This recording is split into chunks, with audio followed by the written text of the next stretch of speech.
al abrir tu palabra, Señor, danos iluminación. No queremos predicar cosas de hombres, no queremos predicar tradiciones, no queremos predicar enseñanzas eclesiásticas. Queremos predicar tu palabra y encontrar allí la verdad. Y sabemos que el Espíritu Santo es el único, Señor, que nos puede llevar a ello. Cumple tu promesa hoy en nosotros. Tú dijiste que tu Espíritu Santo nos convencería de pecado, de justicia y de juicio y nos llevaría a toda verdad. Y por eso ahora pedimos, Señor, que cumplas esta promesa aquí en la iglesia de Collegium. Y que este mensaje no sea un mensaje solamente para conocer un poco más de la Biblia, sino que sea un mensaje que nos movilice espiritualmente para terminar la obra que nos encomendaste. Esto te lo pedimos, Señor, en el nombre de Jesús. Amén. Hoy voy a hacer un pantallazo general del Apocalipsis y voy a empezar con una cita que escribió Elena de White que dice: debe haber un estudio más completo y más diligente del Apocalipsis y una presentación más fervorosa de las verdades que contiene, verdades que conciernen a todos los que viven en estos últimos días. Cuando ella está diciendo debe haber un estudio más completo y más diligente del Apocalipsis, ¿qué es lo que está diciendo? Que el estudio que se estaba haciendo del Apocalipsis en esa época era ¿cómo? Era incompleto y no era tan diligente como debiera ser. O sea, tenemos que hacer un estudio más completo y más diligente del Apocalipsis. Y es interesante que dice que el Apocalipsis contiene verdades ¿para quiénes? ¿Para quiénes? Fíjense que no dice para los que vivieron en la Edad Media, no dice para los que vivieron en la época de Jesús, sino que tiene verdades que conciernen a todos los que viven en los últimos días. Y nosotros el sábado pasado podemos empezar a entender qué quiere decir esto. Y por eso el Apocalipsis comienza con 3 versículos que dan la clave con respecto a el tiempo de la venida de Cristo. Apocalipsis 1, 1 al 3 dice: la revelación de Jesucristo que Dios le dio para manifestar a sus siervos las cosas que deben suceder pronto. Cuando dice deben suceder pronto, quiere decir que está en la mente de Dios que sucedan pronto, pero que no necesariamente va a suceder así. Y entonces dice: y la declaró enviándola por medio a su ángel, a su siervo Juan, que ha dado testimonio de la palabra de Dios y el testimonio de Jesucristo y de todas las cosas que ha visto. Y entonces termina con esta bienaventuranza, este pasaje dice: bienaventurado el que lee y los que oyen las palabras de esta profecía y guardan las cosas en ella escritas, porque el tiempo está cerca. En otras palabras, este versículo dice que el tiempo está cerca para aquellos que leen, los que oyen y los que guardan. Y nosotros el sábado pasado vimos que nosotros por mucho tiempo hemos leído, hemos oído, pero quizás tal vez no hemos ¿qué? No hemos guardado. ¿Qué significa guardar la profecía? Significa obedecer la profecía. O sea, Dios da la profecía para que nosotros la obedezcamos. Y si nosotros no la obedecemos, la profecía no se cumple en nosotros, se cumple en la persona que la obedece. En otras palabras, lo que me está diciendo este mensaje es que la venida de Cristo depende de Dios. Pero el tiempo en el cual Él venga depende de ¿quién? Depende de nosotros. Y por eso hay una combinación. Dios quiere que su pueblo colabore con Él. Él va a venir sí o sí. Sí. Pero va a venir ¿cuándo? ¿Cuándo? Cuando su pueblo obedezca la profecía. Y entonces nosotros llegamos a una conclusión el sábado pasado, que si nosotros comenzamos a obedecer la profecía, ¿qué va a pasar? Cristo viene. Cristo viene y viene ¿cómo? Viene pronto. Posiblemente entonces lo veamos nosotros, o a lo máximo nuestros hijos lo vean venir antes de que ellos mueran. Fíjense lo que dice esta cita en Mensajes Selectos, página 78, dice: los ángeles de Dios en sus mensajes dados a los hombres representan el tiempo como algo muy corto. Así es como siempre me ha sido presentado. Es cierto que el tiempo ha sido más largo de lo que habíamos esperado en los primeros días del mensaje. Nuestro Salvador no apareció tan pronto como lo esperábamos. ¿Pero ha fallado la palabra de Dios? Nunca. Debiera recordarse que las promesas y las amenazas de Dios son igualmente ¿qué? Condicionales. O sea que Cristo no vino pronto. ¿Por qué? Porque eso es condicional a cómo nosotros respondamos. Si nosotros respondemos, Él viene pronto. Y ahora vamos a empezar a analizar el Apocalipsis. Como les dije, vamos a hacer un pantallazo. Vamos a ver en qué tiempo se da el Apocalipsis. Apocalipsis 1:10. Vamos a ver el contexto. Juan estaba en la isla de Patmos y él estaba allí desterrado por causa de servir a Jesús, por no querer someterse a los dictámenes de adoración del imperio. Y entonces allí, en la isla de Patmos, Dios le da la revelación del Apocalipsis. Y vamos a ver en qué tiempo se da el Apocalipsis. Apocalipsis 1:10. Dice así: estaba yo en el Espíritu en el día del Señor, y oí detrás de mí una gran voz como sonido de trompeta que decía: escribe en un libro lo que ves y envíalo a las 7 iglesias, a Éfeso, Esmirna, Pérgamo, Tiatira, Sardis, Filadelfia y la Odisea. ¿En qué tiempo se da el Apocalipsis? Según este versículo. ¿Juan estaba cuándo? En el día del Señor. Muy bien. Juan estaba en el día del Señor. ¿Qué significa el día del Señor en el Apocalipsis? ¿Cómo? El sábado. Eso es lo que nos han enseñado, ¿verdad? Ahora, nosotros tenemos que ver con la Biblia misma qué significa día del Señor en la Biblia. ¿Por qué a nosotros nos enseñaron que este versículo quiere decir el sábado? Nos enseñaron porque los protestantes dicen que ese versículo se refiere al domingo. Entonces nosotros, porque sabemos que el sábado es el día del Señor, hemos dicho no, acá está refiriéndose al sábado. Pero nosotros tenemos que ir a la Biblia para ver a qué se refiere y no a lo que a nosotros nos parece, o no para ganar una argumentación con los protestantes, decir que ese es el día sábado, se está refiriendo al día sábado. ¿Qué significa el día del Señor en la Biblia? Y vamos a ver, en Isaías 13:6 dice: gemid, porque cerca está el día del Señor. Vendrá como destrucción del Todopoderoso. Por tanto, todas las manos se debilitarán. El corazón de todo hombre desfallecerá. Pregunto, ¿está anunciando Isaías que está llegando el día sábado? ¿Está predicando en el viernes como diciendo: viene el día del Señor, así que prepárense porque el sábado es de destrucción? ¿A qué se está refiriendo el día del Señor allí? Está refiriéndose a la venida de Cristo, está refiriéndose a la antesala de los momentos que terminará la historia de este periodo humano. Ezequiel 33 dice: el día del Señor se acerca. Sí, ya se acerca el día cargado de nubarrones, día nefasto para los pueblos. ¿Qué es el día del Señor en Ezequiel? ¿Qué es? Es un día de destrucción, un día de juicio, un día donde Dios va a hacer juicio. Vamos a ver el día del Señor en Joel 1:15. Dice: ay de aquel día, el día del Señor, que ya se aproxima, vendrá como devastación de parte del Todopoderoso. ¿A qué se refiere el día de Dios en el libro de Joel? El día del Señor en el libro de Joel. Nuevamente está refiriéndose al fin, al día del juicio final. Joel 2:1 dice: toquen trompeta en Sión, den voz de alarma en mi santo monte, tiemblen todos los habitantes del país, pues ya viene el día del Señor. En realidad ya está cerca, día de tinieblas y oscuridad, día de nubes y densos nubarrones. Joel 3:14 dice: multitud tras multitud en el valle de decisión, cercano está el día del Señor en el valle de la decisión. Se oscurecerá el sol y la luna, y dejarán de brillar las estrellas. Rugirá el Señor desde Sión, tronará su voz desde Jerusalén, y la tierra y el cielo temblarán. Pero el Señor será un refugio para su pueblo, una fortaleza para los israelitas. Aquí Joel está describiendo un día de destrucción, pero dice que para el pueblo de Dios va a haber ¿qué? Va a haber refugio. ¿Cuándo? En el día de el Señor. ¿Qué era el día del Señor para Joel?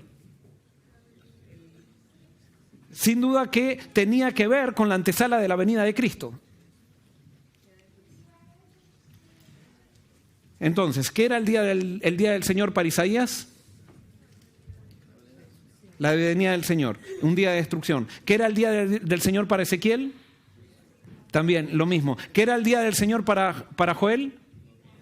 ¿Qué era el día del Señor para Juan en el Nuevo Testamento? Entonces me dice que Juan está en la isla de Patmos, en el Espíritu, en el día de ¿qué? Del Señor. En otras palabras, Dios lo toma a Juan y lo lleva a la antesala del día del Señor. ¿Por qué? Porque Juan ahora le tiene que decir al pueblo de la generación última, le tiene que decir qué es lo que va a suceder y le va a mostrar la carta o la carta de planes que tiene Dios para la guerra final que se va a realizar. Y entonces el pueblo de Dios tiene que cumplir la profecía.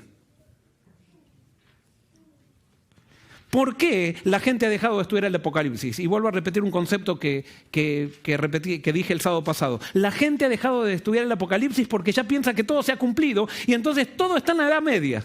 Y entonces, ¿para qué voy a estudiar si ya todo se cumplió? Entonces, para mí, ha sido una de las estrategias de Satanás para mantenernos dormidos en la iglesia. No, Dios no dejó la carta de comandos para que Él venga. Y nosotros debemos cumplir la profecía, en otras palabras, colaborar con Él. Y si colaboramos con Él, Él viene. Y fíjense esta cita, lo que dice. A Juan le fueron reveladas escenas de profundo y conmovedor interés acerca de la experiencia de la iglesia. Vio la situación, los peligros, los conflictos y la liberación final del pueblo de Dios. Registra los mensajes finales que han de hacer madurar la mies de la tierra, ya sea en gavillas para el granero celestial o en manojos para los fuegos de destrucción. Y escuchen bien, le fueron revelados asuntos de suma importancia, especialmente ¿para quién? Para la última iglesia. Para que los que se volviesen del error a la verdad pudiesen ser instruidos con respecto a los peligros y conflictos que les esperaban. Nadie necesita estar a oscuras en lo que concierne a lo que ha de acontecer en la tierra. En otras palabras, Elena de White está diciendo que el Apocalipsis ha sido escrito para la última iglesia, para que sepamos qué es lo que tiene que venir. Entonces alguien puede decir ante esta, dice, pero entonces ¿qué? ¿Nos han estado enseñando todo mal hasta ahora? ¿Estábamos todos engañados? No. Lo que pasa que, como dice la primera cita, tiene que haber un estudio más completo del Apocalipsis.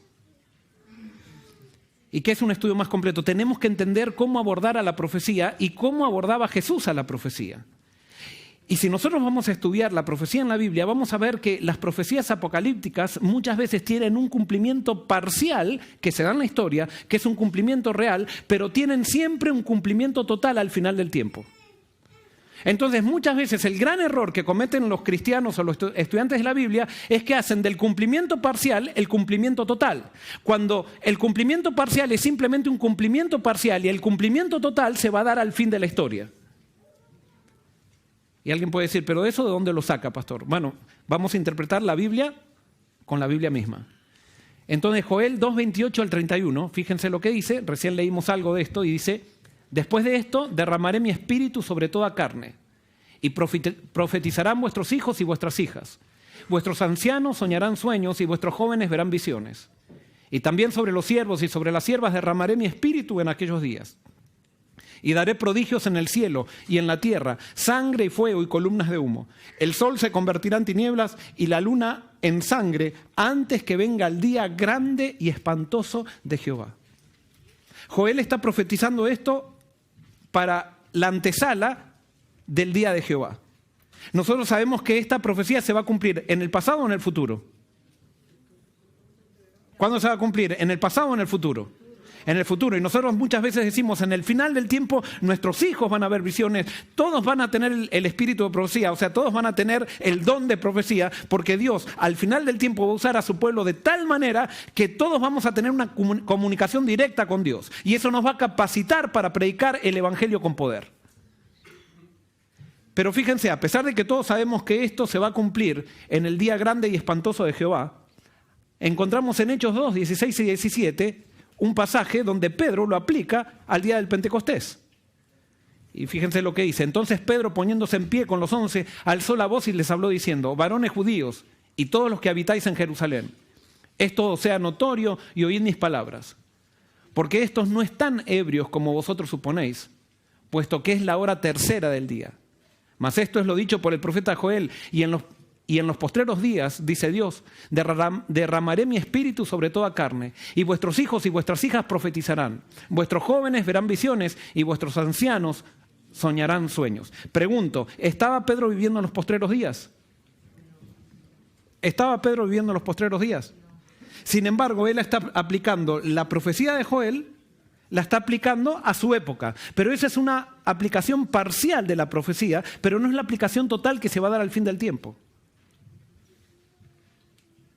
¿Se entiende? Vamos a Malaquías 4, 5, 6, una profecía muy conocida que habla también del día del Señor. Dice, he aquí, yo os envío al profeta Elías antes que venga el día de Jehová, grande y terrible. Él hará volver el corazón de los padres hacia los hijos y el corazón de los hijos hacia los padres. No sea que yo venga y hiera la tierra con maldición. Nuevamente me está hablando del día de Jehová. Me está diciendo que va a venir el profeta Elías. Me está dando, Malaquías posiblemente está usando una metáfora. Ahora vamos a Mateo 17, 10 al 13 y fíjense lo que dice. Entonces sus discípulos, los de Jesús, le preguntaron diciendo: ¿por qué pues dicen los escribas que es necesario que Elías venga primero? Respondiendo Jesús les dijo: a la verdad Elías viene primero y restaurará todas las cosas. Les hago una pregunta, ¿ahí Jesús está hablando en futuro o en pasado? Cuando dice Elías viene primero y restaurará todas las cosas, ¿eso es futuro o pasado? Eso es futuro. Está hablando en futuro. Va a venir Elías y restaurará todas las cosas. Sin embargo, en el versículo 12, miren lo que dice Jesús. Mas os digo que Elías ya ¿qué? Ya vino. Y no le conocieron, sino que hicieron con él todo lo que quisieron. Así también el Hijo del Hombre padecerá de ellos. Entonces los discípulos comprendieron que les había hablado de Juan el Bautista. O sea, fíjense que Jesús hace justamente esta aplicación. Hace una aplicación parcial a la persona de Juan el Bautista, pero dice, no, Elías va a venir en el futuro. Pero quiero decirles que Elías ya vino. Esta es la aplicación parcial. La total vendrá al fin del tiempo. O sea que la profecía apocalíptica tiene una aplicación parcial en la historia y una aplicación total. El Apocalipsis ha tenido una aplicación parcial a lo largo de la historia, pero va a tener una aplicación total recién cuando el pueblo responda a la primera bienaventuranza. Cuando nosotros estemos dispuestos a humillarnos para cumplir la profecía, entonces se van a empezar a dar todos los cumplimientos totales y finales para que Cristo venga. Esto a mí me pone la piel de gallina, como decimos. En el sentido de que posiblemente si nosotros queremos, Cristo viene. Pero ustedes, como hace 150 años, y yo también, estamos escuchando esto, decimos, por adentro nuestro estamos diciendo, no, esto no puede, es un mensaje más. Las cosas van a seguir, somos la Odisea, las cosas van a seguir como siempre. Y sí, algún día Cristo va a venir, pero esto no puede ser. Justo a nosotros. Vamos a descubrir esto nosotros. ¿Por qué? Lo tendría que descubrir en Andrews, un teólogo allá, o... No. Yo quiero simplemente que le pidan a Dios, le pidan en su corazón a Dios, Señor, si esto viene de ti, por favor, avívanos.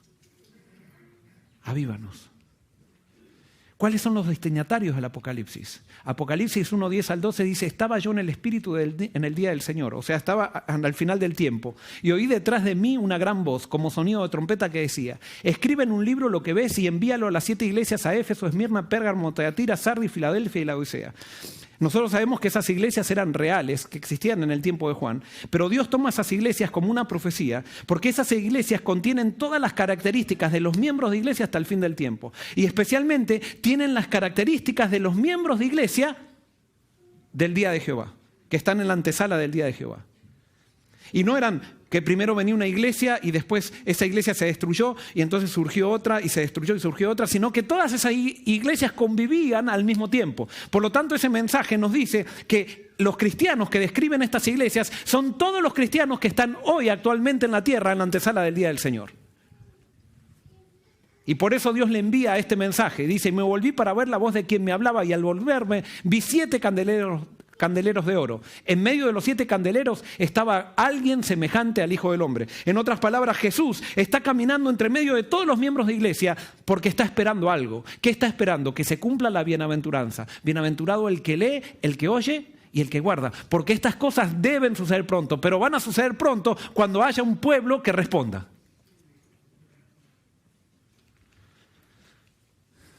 ¿Cuál es el mensaje? Dios tiene un mensaje. Este mensaje es a 7 iglesias, como les decía, que tienen las características de todos los miembros de iglesia. Y quiero decirte, vamos a estudiar esta profecía porque para mí en esta profecía se construye todo el Apocalipsis. Y vamos a estudiar esta profecía porque todos nosotros estamos representados en alguna iglesia de estas. Quizás haya algunos que sean de Éfeso, otros que sean de Esmirna, otros que sean de Pérgamo, Tiatira, otros que sean de Tiatira, otros que sean de Sardis, otros que sean de Filadelfia, y posiblemente la mayoría de los que estamos acá somos de la Odisea. Pero aquí, sin duda que debe haber miembros de las 7 iglesias. Pero Dios tiene un mensaje para estas 7 iglesias. Y el Apocalipsis comienza con un mensaje que Jesús le da a estas iglesias. Hay un desafío, y nosotros lo vimos en el sermón pasado. ¿Cuál es el desafío de Dios? Dios desea volver, Cristo desea volver para instaurar su reino. Pero Cristo tiene un problema. ¿Cuál es el problema? Se necesita advertir al mundo acerca del juicio. Hay un montón de gente que no conoce que Cristo viene. Y Dios necesita advertirle al mundo de su venida. Pero el problema que tiene Dios es que su pueblo no está ¿qué? No está preparado. Entonces, la primera profecía de Apocalipsis comienza con un mensaje al pueblo de Dios. Comienza con un mensaje a nosotros. Y esa es la primera profecía. Y quiero decirles, el Apocalipsis está dividido en 7 profecías. Tiene 7 profecías del Apocalipsis. Cuando ustedes lastimosamente leen un libro de Apocalipsis, nosotros somos expertos, los adventistas especialmente, en estudiar el libro de Apocalipsis, pero lo estudiamos por temas.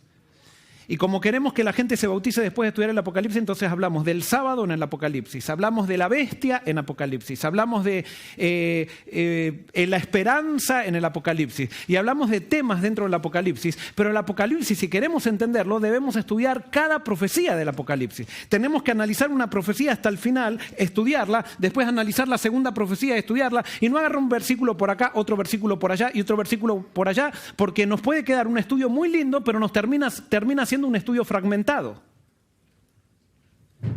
Es más, los adventistas sabemos muchísimo del Apocalipsis y no sabemos nada. Y nos hemos desanimado también porque parece que hay que estudiar el griego, hebreo para entenderlo, hay que ser un erudito porque es el libro más difícil. No, el Apocalipsis ha sido escrito para el pueblo de Dios, para el sencillo pueblo de Dios, y nosotros lo podemos entender con la iluminación del Espíritu Santo. Teología puede hacer cualquiera, pero entender el mensaje de la Biblia solamente lo pueden hacer los sinceros. Y por eso un teólogo, con toda su erudición, con todo su hebreo y su griego, si no está sinceramente entregado a Cristo, simplemente va a ser una linda elaboración teológica de algo que dice la Biblia, pero no va a descubrir el mensaje de la Biblia. Y lo que Dios quiere es que nosotros descubramos el mensaje de la Biblia. Y hasta el más sencillo puede descubrir el mensaje de la Biblia. Porque esta iglesia, ¿saben qué la comenzó? Un grupo de 12 pescadores teóricamente ignorantes, que no tuvieron ninguna universidad. Lo único que hicieron fue hacer lo que hicieron los 144.000 en el Apocalipsis, lo que hacen los 144.000 en el Apocalipsis, que dice que caminan con el Cordero por donde quiera que va. Ese es el requisito para entender el Apocalipsis. Caminar con el Cordero por donde Él va. Entregarnos de una vez por todas a Jesús y dejar de jugar a la iglesia. Tratar de descubrir en los evangelios cómo actuó Jesús, y a pesar de que eso rompa con los esquemas tradicionales, porque muchas veces cuando actuamos como Jesús actuó, empezamos a decir liberalismo o empezamos a decir, no, eso es fanatismo. No, siempre que hagamos las cosas como Jesús las hizo, vamos a romper los esquemas de costumbres y tradiciones. Y eso fue lo que hizo Jesús. Y Jesús dejaba totalmente desubicados a los liberales. Porque los liberales veían que Jesús era fiel a Dios en todo. Y dejaba totalmente desubicado a los conservadores. Porque Jesús muchas veces era flexible con los principios y muchas veces los aplicaba de una manera que los conservadores, que eran rígidos y no podían entender que para Dios eran más importantes las personas que las leyes, no podían entender a Jesús como... Y entonces se las agarraban con Jesús. Es más, Jesús tuvo más problemas con los conservadores que con los liberales. Con los liberales tuvo problemas al final de su ministerio. Con los conservadores tuvo problemas todo su ministerio. Pero es interesante que de los liberales no tenemos demasiados registros de que se hayan convertido, pero hay conservadores que se convirtieron. Pero entonces vamos a analizar el Apocalipsis por profecías. Y tenemos... La primera profecía es una profecía a las iglesias. Entonces, ¿saben qué? Por internet me han preguntado mucho en esta semana pastor, ¿qué es cumplir la profecía? Entonces, bueno, nosotros tenemos que estudiar la primera profecía y ver qué es cumplir la profecía. Ahora, fíjense qué interesante. Yo voy a hacer un panorama general de ahora de la primera profecía. Pero la primera profecía, y si ustedes quieren anótenlo en su Biblia, va de Apocalipsis capítulo 1 al capítulo 3. Ahí está la primera profecía. Entonces, la primera profecía aparece una visión de Jesús. Y así comienza el Apocalipsis. Jesús tiene que ser el centro. Para que nosotros podamos leer, oír y guardar la profecía, tenemos que empezar teniendo una relación con Jesús. Sin Jesús la profecía no tiene sentido. Los judíos, ¿conocían la profecía antes de la venida de Cristo, de la primera venida de Cristo? ¿Sí o no? Sí, hasta el punto que vinieron los magos que no conocían la profecía y ellos con la profecía les dijeron dónde Jesús iba a nacer. Ahora fíjense qué interesante, los magos que no sabían profecía encontraron a Jesús y los judíos que sabían profecía no lo encontraron. Eso me dice que Jesús tiene que ser el centro de la profecía. Yo tengo que encontrar a Jesús en la profecía. Jesús tiene que ser todo para mí. Yo tengo que ver que ese Jesús que murió en la cruz es Dios hecho carne. Y por eso en el Apocalipsis ya Jesús no aparece como un humilde carpintero, sino que aparece como Dios todopoderoso. Y entonces comienza con una visión de Jesús. Y entonces viene un mensaje a las 7 iglesias. Un mensaje a las iglesias que Dios quiere preparar para que prediquen la palabra, para que ellos puedan terminar con la obra final, para que tengan victoria sobre las bestias y los anticristos. Ahora, el mensaje para las 7 iglesias es un mensaje ¿de qué? De arrepentimiento. La primera profecía comienza con un mensaje de arrepentimiento. Entonces, pregunto, ¿qué es cumplir la profecía? Y ya vamos a analizar eso. Pero es cumplir, fíjense qué simple. ¿Qué es lo que Dios quiere? Arrepentimiento. Pero entonces ahora viene, ¿y de qué nos tenemos que arrepentir, pastor? Si somos el pueblo verdadero. Si yo soy adventista de 7ª generación y mi padre y mi madre plantaron iglesias, soy misionero. Justamente, ¿sabes de qué te tienes que arrepentir? De eso. Porque uno de los grandes problemas que no nos hemos dado cuenta todavía, porque no somos estudiosos de la Biblia, no nos hemos dado cuenta que el peor pecado que describe la Biblia es el orgullo. Y con todas las bendiciones que Dios nos ha dado por estar aquí sentaditos en la iglesia, nos hemos creído superiores a otros, cuando no lo somos, ni mucho menos. Somos privilegiados, sí, eso sí. Somos privilegiados de que Dios nos ha dado la oportunidad. Y quiero decirte algo, esto no quiero que lo creas, pero si tú estás sentado aquí y yo estoy aquí y estamos escuchando este mensaje, Dios te ha elegido para que seas parte de los 144,000. ¿Por qué? No es porque eres adventista de 7ª generación. Es más posible que si eres adventista de 7ª generación y tú te basas en eso, posiblemente te pierdas. Porque en lo único que nos podemos basar para ser parte de los 144,000 es en nuestra relación con Cristo. Y cuán leales a Él somos. Y esa relación con Cristo tiene que repercutir en humildad. No puede repercutir en orgullo. Porque si tu relación con Cristo, tú te pones orgulloso por la relación que tienes con Cristo, puede ser que te estés relacionando con el anticristo, con una forma de Cristo. Porque el único que produce orgullo es Satanás. Jesús lo único que puede producir es humildad. ¿Y saben qué? La primera profecía comienza con una profecía para arrepentimiento. Dios quiere que nos arrepintamos. Eso no es, no, pero vamos a salir a predicar el evangelio. No, arrepintámonos y vas a ver cómo vas a predicar el evangelio con poder después. Pero a nosotros nos gusta hacer cosas por Dios, pero no dejamos que Dios haga cosas por nosotros. Y lo que Dios quiere hacer es darnos arrepentimiento. Porque hemos sido demasiado orgullosos, hemos sido demasiado creídos, hemos tenido soberbia denominacional, hemos pensado que éramos mejores que los otros, cuando Dios simplemente nos eligió, como le dijo al pueblo de Israel, porque eran los más insignificantes de la tierra. Si tú estás aquí es porque eres insignificante. Si yo estoy aquí es porque Dios tomó lo necio del mundo para avergonzar a los sabios. De una vez por todas debemos encontrar el mensaje de la Biblia. Y bueno, en la primera profecía, que esa vamos a estudiar en esta serie que voy a predicar, vamos a analizar la primera profecía. Allí está la receta para el orgullo, para todo. Está todo resumido en la primera profecía. Y si cumplimos la primera profecía, ¿qué pasa con las otras 6? Empiezan a cumplirse. Las otras 6 todas dependen de Dios. Nosotros solamente tenemos que cumplir la primera profecía. Y esa profecía es arrepentirnos. Arrepentirnos. Entonces viene la segunda profecía. Va a haber un grupo que dice en la primera profecía que se va a arrepentir. Y lo da a entender la segunda profecía. Pero entonces cuando ese grupo se arrepienta, entonces Dios comienza a desencadenar los movimientos finales. Y está la segunda profecía que va de Apocalipsis 4 al capítulo 8:1, que yo le llamo la profecía del zarandeo. esa profecía nos muestra qué va a hacer Dios para purificar a la iglesia. ¿Por qué? Porque ahora la iglesia está con trigo y con cizaña. Está con vírgenes sensatas y vírgenes insensatas. Y por causa de esa mezcla, la iglesia no tiene poder. Y hay gente que dice, yo me voy de la iglesia porque la iglesia se transformó en Babilonia. Quiero decirte, esta iglesia nunca va a ser Babilonia. Esta iglesia puede ser que se haya corrompido con un montón de gente que haya entrado, que puedo ser yo uno, que no quiere estar con Cristo y que se ha puesto orgullosa de las bendiciones que Cristo le ha dado. Pero esta iglesia no es Babilonia.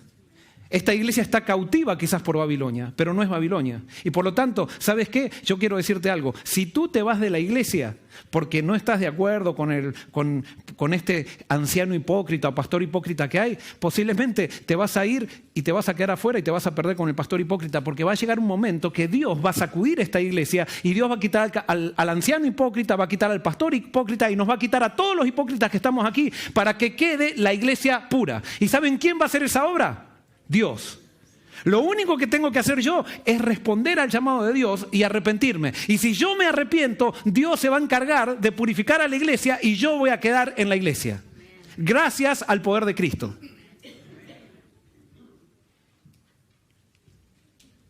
Entonces Apocalipsis 4, 8, el 1, esta es la segunda profecía, comienza con una visión del trono de Dios. Está Dios soberano. Está la atención enfocada en las iglesias, porque en la segunda profecía aparecen los 7 candeleros delante del trono de Dios. Entonces, ¿por qué están delante del trono de Dios? Porque todos están mirando a las iglesias para ver cuándo responden las iglesias. Todo el universo está pendiente de nosotros. Es más, en este momento, posiblemente en el cielo, y no es para hacernos, no es porque seamos importantes, sino que en este momento en el cielo está el trono de Dios, nos está mirando y están diciendo, ojalá que alguien responda, porque yo ya quiero venir. Esto tiene que suceder pronto, pero tiene que haber un pueblo que responda. Entonces comienza la segunda profecía con todo el universo enfocado en ver qué pasa en las iglesias. Y entonces aparece Dios con un libro y el Cordero. Hay un libro que está cerrado. A mi criterio es el libro de la vida, y cuando lleguemos a esta profecía en el futuro vamos a estudiar por qué pienso que es el libro de la vida. Antes de venir, Cristo tiene que mostrar al universo a quienes vienen a salvar. Entonces, en el libro de la vida, Jesús va a quitar del libro de la vida a todos aquellos que no quisieron entrar al libro de la vida, que están allí por gracia, pero que no quisieron estar. Entonces, aquella persona que ha venido a la iglesia y que, bueno, que todo le da lo mismo, saldrá. Aquella persona que viene a la iglesia porque siente que la iglesia es su iglesia, creció acá y entonces siente como que es parte de su personalidad y entonces le gusta hacer política en las juntas de nombramiento y todo eso, esa persona también la sacará del libro de la vida. A esa persona que le encanta hablar de doctrina, pero no sabe nada de Cristo, a esa persona también la sacará del libro de la vida. Porque el centro del Apocalipsis es el Cordero. Entonces Jesús va a dejar en el libro de la vida a aquellos que tienen una relación con Él, aquellos que se relacionan con Él sin que nadie los obligue. Porque no va a hacer esto en momento de persecución.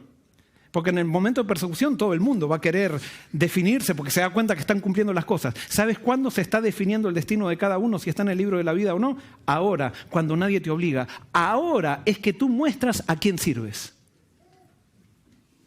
No es mañana. No es cuando venga la crisis. Cuando venga la crisis ya será demasiado tarde. Y alguien puede decir, pastor, nos está poniendo miedo. No le estoy poniendo miedo, estoy describiendo la realidad. Cuando Dios le dijo a Adán y Eva, si comen del árbol van a morir, no les estaba poniendo miedo, simplemente le estaba diciendo cuál era la realidad. Y si ustedes me dirían, yo te digo, si no te entregas a Cristo te vas a morir. Y alguien me dice, ay, pastor, no me amenace así porque... si yo te digo, tengo acá $1.000.000 y te digo, te lo regalo. Tú dirías, ay, no, pastor, yo no quiero $1.000.000. O dices, ¿cómo que? Enseguida me dirían, gracias, pastor, por regalarme $1.000.000, ¿sí o no? Entonces, cuando te digo, entrégate a Cristo o te vas a morir, yo te estoy diciendo que te entregues a la mejor persona, al Rey del Universo. Tienes la posibilidad de ser compañero del Rey del Universo y tú lo tomas como una amenaza. ¿Qué clase de religión tienes en la cabeza? Y por eso el Apocalipsis no está describiendo nada malo, ninguna destrucción de Dios. Está simplemente invitándonos a que nos relacionemos con nuestro Dios y que aceptemos a Jesús como nuestro hermano para reinar eternamente con Él en el universo. El Apocalipsis es una oportunidad. Y entonces aparece Dios y el libro, con el libro en la mano y el Cordero. Nadie lo puede abrir, pero entonces el Cordero lo empieza a abrir, y cuando empieza a abrir, abre 6 sellos, y en cada sello muestra qué es lo que Él va a hacer para purificar a su iglesia y qué es lo que va a pasar en su iglesia. No voy a detenerme en eso porque no tenemos tiempo. Y entonces, como resultado de purificar a su iglesia, Apocalipsis 7 presenta, y en esta profecía se presenta un resultado. ¿Cuál es ese resultado? 144.000. O sea, del pueblo de Dios, ¿quedan pocos o muchos? Quedan pocos. Pero ¿saben qué? Termina esa profecía con una gran multitud. Porque a pesar que quedan pocos del pueblo de Dios, van a predicar con tanto poder que van a traer una multitud al pueblo de Dios. Porque esos poquitos, con el poder de Dios, van a hacer la gran diferencia. Porque Dios no depende de ejército y fuerza, sino del Espíritu. Y ese es el gran problema que nosotros pensamos. Decimos, el mundo está creciendo y tenemos que bautizar más. No, tenemos que arrepentirnos, no bautizar más. Y cuando nos arrepintamos vamos a bautizar un montón. Y mucho más de los que nos digan los blancos, de los que nos propongamos, vamos a bautizar muchísimo más. El problema es que no tenemos el Espíritu y queremos hacer la obra de Dios con nuestras propias fuerzas. Queremos hacer la obra de Dios sin arrepentirnos, sin cambiar, sin humillarnos, sin reconocer que nosotros somos el problema. Nos encanta hablar del Papa, pero no nos gusta hablar de nosotros. Y se presenta la gran multitud y allí termina la segunda profecía. Entonces se abre el 7º sello. Y entonces aparece la tercera profecía, las 7 trompetas. Apocalipsis 8:2 al 11:19. Y entonces allí, ¿cuál es el problema? El pueblo de Dios quedó muy pequeño. Pero entonces ahora muestra esta profecía qué es lo que va a hacer Dios para ayudar a su pueblo de Dios para predicar. Dios va a participar de la obra de la predicación final y Él nos va a ayudar. Y entonces se tira el incensario a la tierra. Se acaba el tiempo de gracia, no el tiempo de gracia general, no el tiempo de gracia individual, sino el tiempo de gracia general. Y comienza a haber catástrofe en la tierra que la gente va a decir, ¿y esto qué es? Los 144.000 van a tener respuestas para eso. Y a través de las 6 trompetas se muestra qué es lo que va a pasar para ayudar a la obra de los 144.000. Se presenta entonces la obra del pueblo de Dios y las circunstancias en las que ellos trabajan en esta profecía. Y pasamos entonces a la cuarta profecía. En la cuarta profecía ahora se presenta el enemigo. ¿Por qué? Porque va a ser tan sutil el engaño que Dios necesita presentar al enemigo para desenmascararlo. Entonces comienza la cuarta profecía que va a Apocalipsis 12:1 a 15:4 y nos presenta al dragón y la mujer y la persecución a ella y a sus descendientes. Después se nos presentan las 2 bestias anticristos que van a hacer guerra contra el pueblo de Dios. Pero después de eso se nos presenta la victoria de los 144.000. El mensaje de los 144.000 a la gran multitud. Y se nos presenta la cosecha de los cereales como la segunda venida, donde Dios viene a recoger a su pueblo, porque ¿saben qué? El pueblo de Dios vence. Apocalipsis no es un mensaje de derrota, es un mensaje de victoria, porque Dios va a ganar a través de su pueblo. Eso es impresionante. La quinta profecía, entonces, las 7 plagas finales, Apocalipsis 15:5 al 16:21.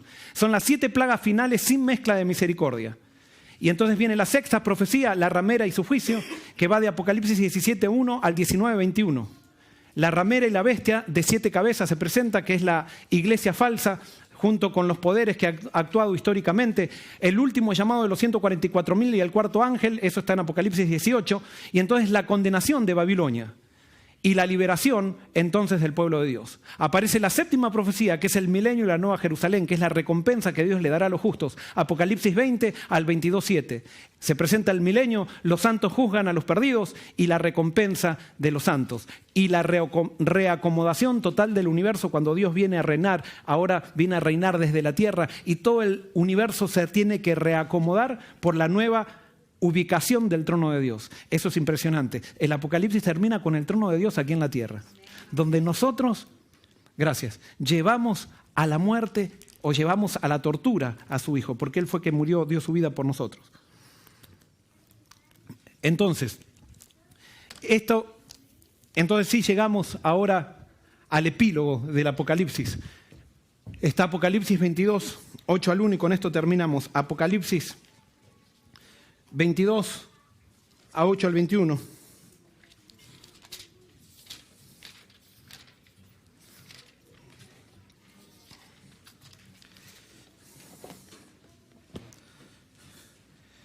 Dice así: después de recibir esta revelación, el testimonio de Juan, versículo 8.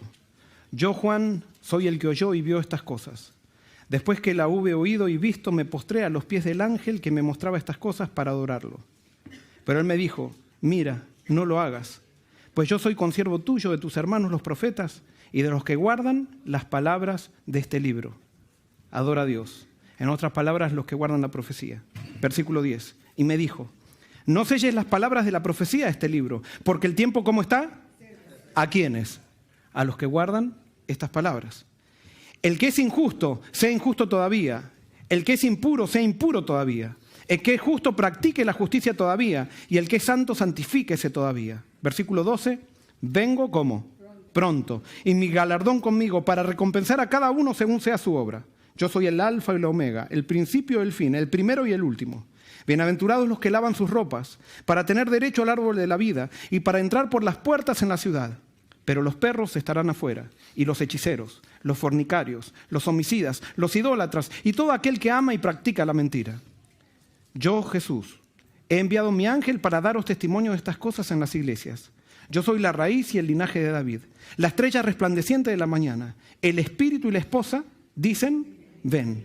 El que oye, diga ven. Y el que tiene sed, venga. El que quiere, tome gratuitamente del agua de la vida. Hermanos, el espíritu y la esposa, ¿quién es la esposa? Es la iglesia. ¿Dicen qué? O sea, que la iglesia tiene que predicar el Apocalipsis. Ven al pueblo de Dios. Pero entonces, ¿qué pasa? Dice, el que oye, diga ven. Yo les dije, hermanos, y le contesto como testimonio, que por 8 años estuve estudiando el Apocalipsis. Y al estar 8 años estudiando el Apocalipsis, sentí que el espíritu y la esposa me decían, ven. Y decidí aceptar ese llamado. Pero yo no sabía qué hacer con este conocimiento. Entonces después leí, y yo, si te quiero cumplir la profecía, dice, el que oye, diga, ven. O sea que desde ese momento empecé a decir, ven. Y si tú oyes hoy, y si tú oyes el Apocalipsis, Dios quiere no que simplemente te quedes esperando, sino que ahora te transformes en un reclutador de los 144,000. Que tú también te pares y digas, empieces a decir, ven. Que tú también estudies el Apocalipsis y le empieces a mostrar a la gente que hay un plan para cada uno. Y ese es un plan maravilloso, un plan de victoria, un plan de salvación, un plan que Dios ha preparado ya desde la eternidad justamente para nosotros. Porque en la mente de Dios estamos nosotros. Dios nos tiene con nombre y nos ha elegido para que terminemos la obra si nosotros lo queremos. Y entonces dice, el que oye diga ven, en el versículo 17.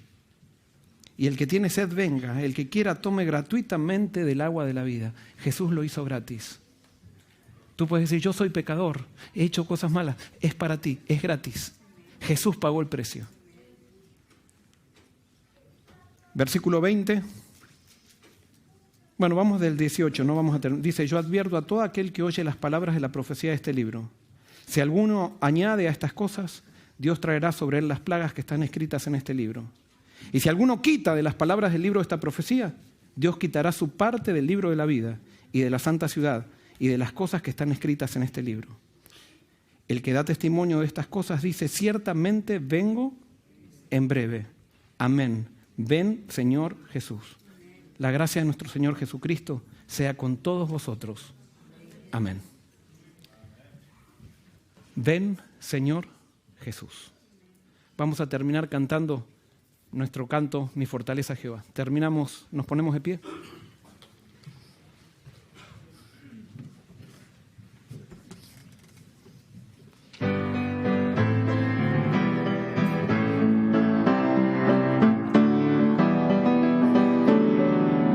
Mi fortaleza es Jehová, del hombre no temeré.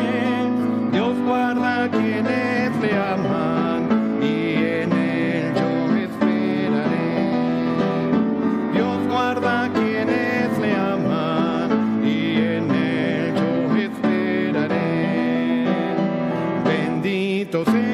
Jehová, su pueblo en él confiará, levantará al caído, al humilde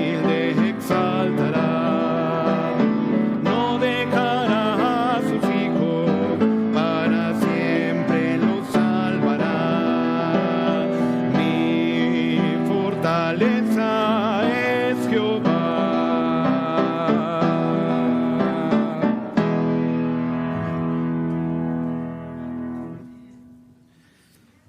Querido Señor, despiértanos, Señor.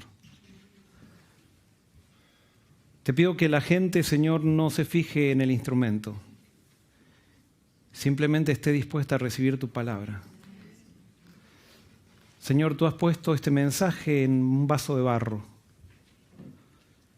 Pero es tu Santo Espíritu, Señor, si esto es verdadero, es tu Santo Espíritu el que nos debe convencer. Y si esto viene de tu Santo Espíritu, Señor, que lo tomemos como un privilegio. Aleja los prejuicios de nuestra mente. Ayúdanos, Señor, a ser fieles a ti, aunque se desplomen los cielos. Y por sobre todo, Señor, humíllanos. Danos arrepentimiento. Muéstranos al Cordero. Señor, te pedimos que en la medida que vayamos avanzando en el estudio de la primera profecía del Apocalipsis, podamos también crecer y ser llenos de poder para ser parte de los 144.000. Esto te lo pedimos y te lo agradecemos en el nombre de Jesús. Amén.